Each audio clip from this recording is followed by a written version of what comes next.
I'm Todd Inman. I'm a member of the National Transportation Safety Board, and I'll continue to repeat this every time we speak to you, but on behalf of everyone at the NTSB and throughout, our most sincere condolences go out to the family and those that have been affected by this. We know as each day it goes a little bit farther, it becomes a lot tougher. We're still in the fact-gathering phase of our investigations, and I want to recap a few things that we've already accomplished so far. Most importantly, to present again Shi-Hoon Shin, that's C-H-I-H-O-O-N-S-H-I-N, who is our investigator in charge. I also want to make sure we thank all of the first responders. As I said yesterday, Louisville EMA director and the other individuals have been extraordinary in this. The airport authority, the elected officials, the community has truly come together. And I know Louisville is suffering, but they've really shown their ability to work through this tragedy and to assist us in trying to find out what happened. Again, our role is not to speculate on the cause of why we're here. We want to know what happened and why it happened. And the most important thing is to make sure that it doesn't happen again. As a reminder, earlier, as we said, we believe we may know the exact debris field, but if anyone has located any debris in their yard or knows anything, they can contact us at witness@ntsb.gov. That is witness@ntsb.gov. And today we conducted another family briefing for those survivors on the ground, or for those that have a family or others on the ground. It took several hours. We went through a lot of information. You can obviously tell it's a very tough time for them. I personally spent several hours at the debris field, and I can tell you the debris field itself is still active in more ways than one. In fact, while we were there with the emergency management coordinator, there were some spot fires that were popping up in some compressed paper products and emitting a lot of smoke. There's still hundreds of feet of hose line that are spread throughout there in preparation for anything else that may be needed. One of the reasons why some people might ask, not everything's been put out, is putting additional water on there or additional firefighting apparatus can disturb the scene. So they've been great to work with us. I would also mention there are over 100 first responders at the scene, along with others that are helping to secure it, and that is ongoing. Collectively, we've identified over 500 people that have responded or involved in the investigation to this point. I'm going to give you some specific information that we have that we've been able to come up with so far. The cockpit voice recorder contained 2 hours and 4 minutes of what we consider good quality digital recorded audio. In reviewing that audio, the crew completed their standard checklists and briefings in preparation for the flight. The takeoff roll was what we called uneventful through the different speed callouts. About 37 seconds after the crew called for takeoff thrust, a repeating bell was heard on the CVR, which persisted until the end of the recording 25 seconds later. During this time, the crew engaged in efforts to attempt to control the aircraft before the crash. The NTSB will now be forming a CVR group comprised of technical experts on the MD-11 at the NTSB headquarters in order to review the recording and produce a written transcript. Now, this CVR transcript will be made public only when a majority of the other factual reports are placed in the NTSB public docket for this accident, and that will be several months from now. Additionally, in regard to the plane itself, the bulk of the left engine pylon was still attached to the left engine when the engine separated from the wing. Both of those components are in a secured facility and undergoing further examination. We have conducted additional searches in the grass area adjacent to runway 17R and are beginning to find additional pieces of the engine attachment. Additionally, later today, they will be doing another sweep using metal detectors and other types of apparatus.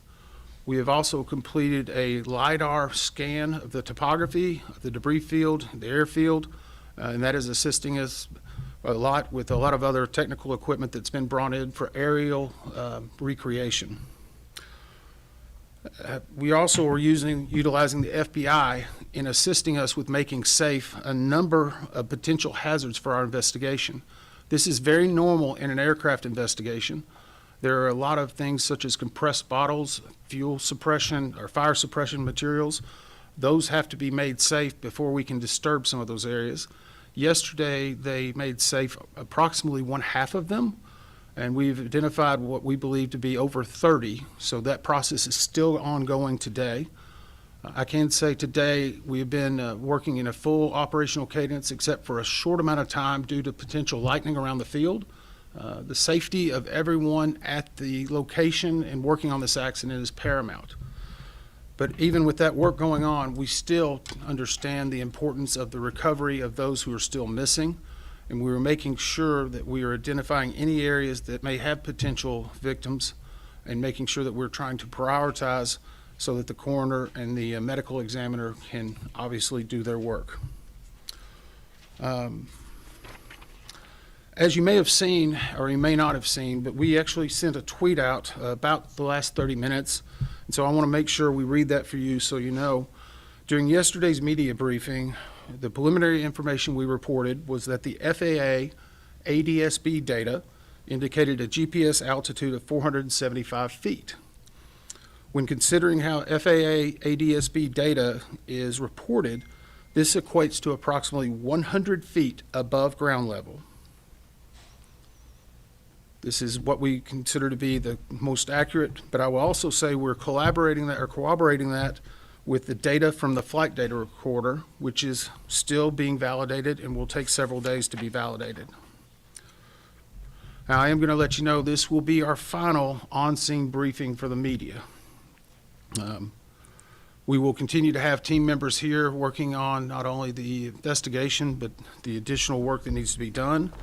We will be providing additional media updates through our press releases and investigative updates through our headquarters in Washington. This is a normal practice for us. It's an ability to make sure that we are prioritizing all the resources in the appropriate place. So with that, we'll try to take some questions. None? Yes, ma'am. Valerie Chin with WDRB News. Some residents are concerned about oil and black sludge in the waterways around the crash site. What is the NTSB doing about those issues? So the question is regarding the environmental concerns around the site.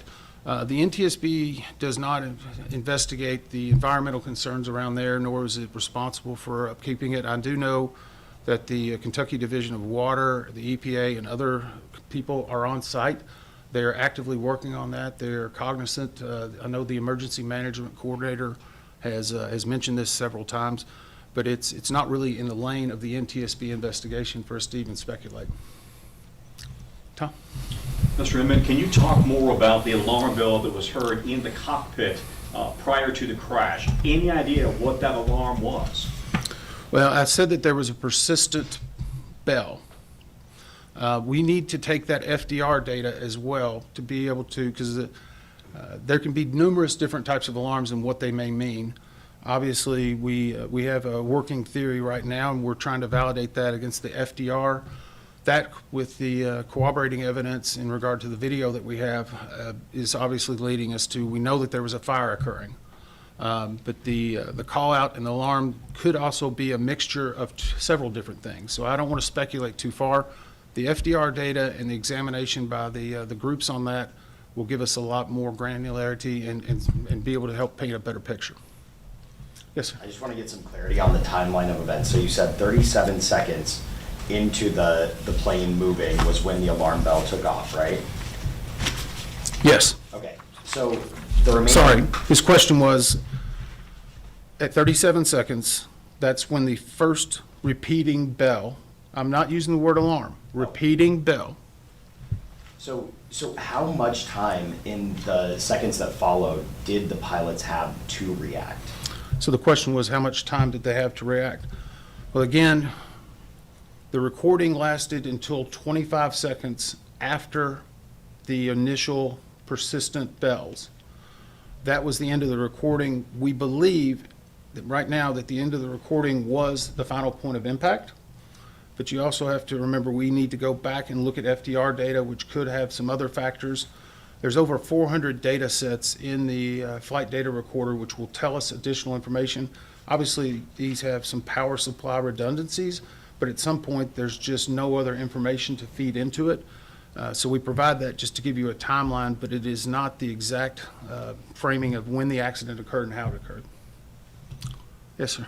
Conrad Alush, WHAS 11 here in Louisville. Asking specifically about how your investigation moving forward is going to look over the coming days and weeks, especially thinking about the debris field that is over Grade Lane. Yeah, the question was about the continuation of the investigation, Grade Lane in that area. Again, we know that later today or tomorrow there will be heavy equipment. In aviation crashes, there are what are called salvers, aviation salvers. They're highly specialized in working accident scenes because they know exactly what can be picked up without damaging it and how to do that. And they have some specific equipment needs. Those are being brought in. They were en route. Surveys were done 2 days ago to make sure we had the right equipment. Once those come in, those will actually enable us to lift and move more things, and that will help along with the investigation itself. The one complicating factor for this scene is because of the type of businesses where this impacted, is you're seeing a lot of combination of similar metals or alloys, and so we'll have to distinguish between aircraft parts and those which may already be on the ground. But we've already made plans to try to move as much of that off-site and then evaluate what we need to in a different location, which will hopefully free up more of the debris area. We're cognizant of the disruptions of a lot of the businesses around there and the fact that people need to go back in and check on their property and be able to find and look for some of their lost items as well. Yes, sir. Has anything about this investigation been atypical compared to past investigations the NTSB has done? So the question is, has anything about this investigation been atypical versus past NTSB investigations? I would say every investigation is completely unique, and we walk into it from the very first step saying we have no premise. All we can do is take the facts that are presented to us, analyze them, and then validate and try to come out with the best investigative report. So the NTSB's done 150,000 aircraft investigations in its history. We have a very good process. We have a lot of great experts. We're being supported by a lot of subject matter experts, but every one of them is completely different. So I've seen where they... I'll call on you. Yes, sir? Jonathan Gregg, Spectrum News. Any additional information in the last 24 hours about the MD-11 aircraft when it was in San Antonio? Anything that you've learned additionally about that time spent there for maintenance? So the question was about the MD-11 whenever it was in San Antonio. We, as I said, or I didn't say, I'm sorry, it was in for what we call a heavy check. That is something that is used in every airline, which UPS is an airline itself, uses different terminology, but it is considered a heavy check. We've actually dispatched additional people to retrieve some records. The FAA has assisted us in doing that, and the good thing is they have a monitoring system on any of type of those repair facilities. So we feel that we're going to get all the information we need, but it's going to be a lot of information, and so it's going to take a long time to go through and sort through everything that was done while we make sure we're focusing in the right areas. Yes, ma'am. Alexis Matthews, WLKY. Now that you have been at the crash site, do you anticipate needing to be here longer than a week or a little bit more than you anticipated, or are you still in that time frame? So the question was, at the crash site, do we anticipate being here for another week? We will be here as long as it takes. Some of us may transfer out because we're better using the resources to bring in other people. But I can tell you this much, we're not going to leave until we know that we've secured all of the perishable evidence and all the information that will be necessary to come out with the most comprehensive investigative report. We will do it as quickly as we can, and with respect to those people who still have family members that have not been found. So we understand that. We balance that.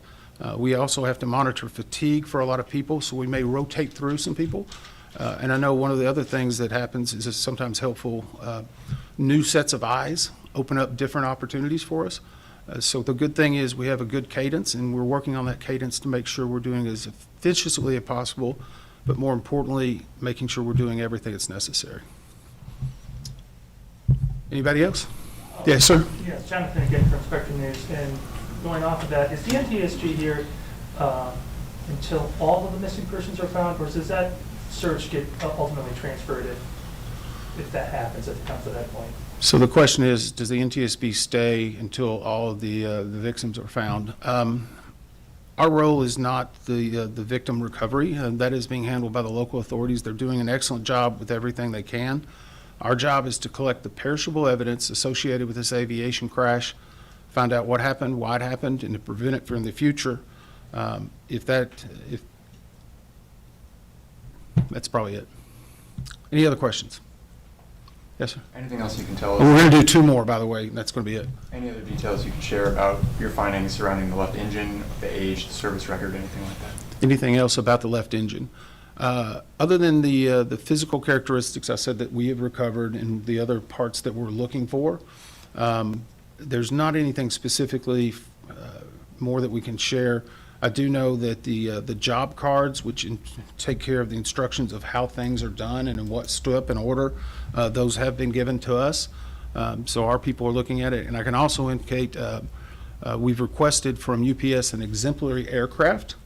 And this would be an aircraft that they currently have in their fleet that have the same type of engines. They've been more than willing to provide one so that our inspectors can go and look at similar ones that are with the exact same type of configurations. And I believe today or tomorrow, some of our operations team are actually going to be in the simulators for the ND-11 that are here on site, which is very helpful. And they can look at the cockpit configuration to be able to run some scenarios that they need to come up with that. One more question.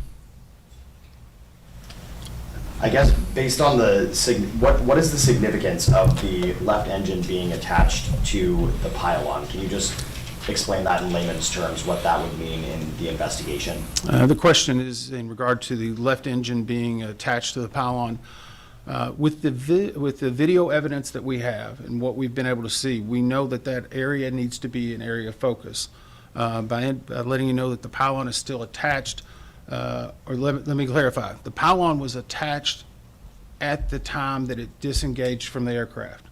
Now, subsequently, there could be damage that occurred upon its impact with the terrain. So I want to clarify that because when we release pictures, it may not look like what someone would think that we said now.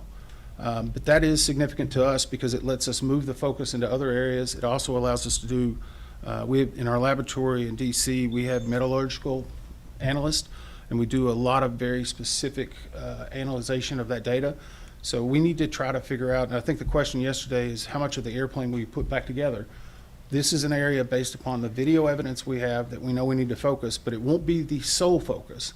It's one aspect of it, but we need to actually try to do as much as we can to figure out that area because we know we have some form of cause of issue or concern there. Thank you all very much.